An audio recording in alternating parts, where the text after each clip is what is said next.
जगतपु nganhanba numitki makoina higok machugi atiyada leitengbagum khoirum minokna jagatpu sumhatpa atiya machugi maithongi thakta ngangranaba kajeng leina leitengli manipureshwara Sri Govindagi koki leiteng oina ani shudaba numitki matau oi malemda ani shudaba kajeng leishu Sri Govinda amadi Raseshwari aniki khwaidagi mapung phana ningthi jarba kokthonni kajeng leigi phajabada ngaudaba kanabu leiramgani ngasidi leiteng asigi mapung phana ningthi jaba asida ngaujaduna manipurgi jati ayambana natki oiba thoram kayada kajeng leibu yamna pamna athoiba leiteng oina thonari masigi mathakta laikai laikai da seba chatliba deva devi kayagi koki leiteng oina kajeng leibu thonari kajeng lei ining thau chandra kriti gi matamda khuthaiba senjam korana saduna ningthau da kachaki ningthi jaba leiteng sida pelaba ningthauna leiteng sibu Sri Govinda amadi Raseshwari anida thonaba laukat piki leibak miyamna paksanna sijinnaba horakhibadi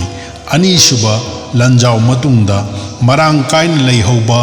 rifle marugi tokning sing aduna yairaga saba horakhiba matamdagini haina ahal laman singna takpiri Pitrai gi pot ase sa matamda nongmai marigi rifle gi tokning duna sarame sigi pitrai se yam phajai pitrai gi machu se yamna sengba aduga yam phajaba adugi matunda akoi tape natraga pitrai batin thiraga konon bandege amanba singdo lawraga nongnangna phuraga pathalaga sarame adubu hojiki matamdadi dukanda mapalomdagi pitrai gi sitse pangna pangna lai adu lawraga adudagi sappaga seme hoji miyamna koki leiteng oina yamna pamna sisinariba chingmi amasung tammi sinanaw phawbana sisinaraklaba koki leiteng ama oina kajeng lei haibasi Manipur da ihan hana Maharaj Chandrakirti sana haktakta kambam lekai dagi senjam kora koba miyoy amana Radha Govinda gi damakta ihan hana semjaduna kachegiba adumlaba leiteng amani bungoy bema anina thonbada tuki matik phajaman khibadagi matau tamnaraktuna lekai amadi leibak mayamgi debaloi amadi laisang deva devi khudimakta thonbagi chanebi asi leikhre loinana luhongba meitai gi luhongba bangali sinau singgi luhongba singmi sinau singgi jiki leiteng da bawda masi sijinar paksana lebak mayamna pamnaba leiteng ama oirakli kajeng lei habasi ani shuba mingni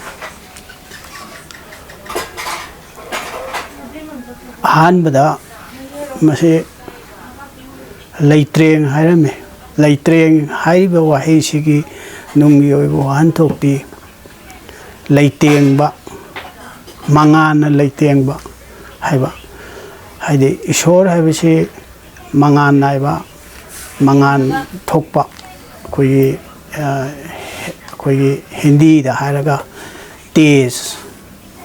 mangan naiba haiba wakhalonda kajeng leise mangana leitengba haidana sijinarame ana mangana leitengba haibadagi leitrengba haiba wahi silaki adudagi leitreng mangana leitengba mangana leitrengba mangana leitengba haibadi akhoi maigi masak oiba asina kokta leiteng oiba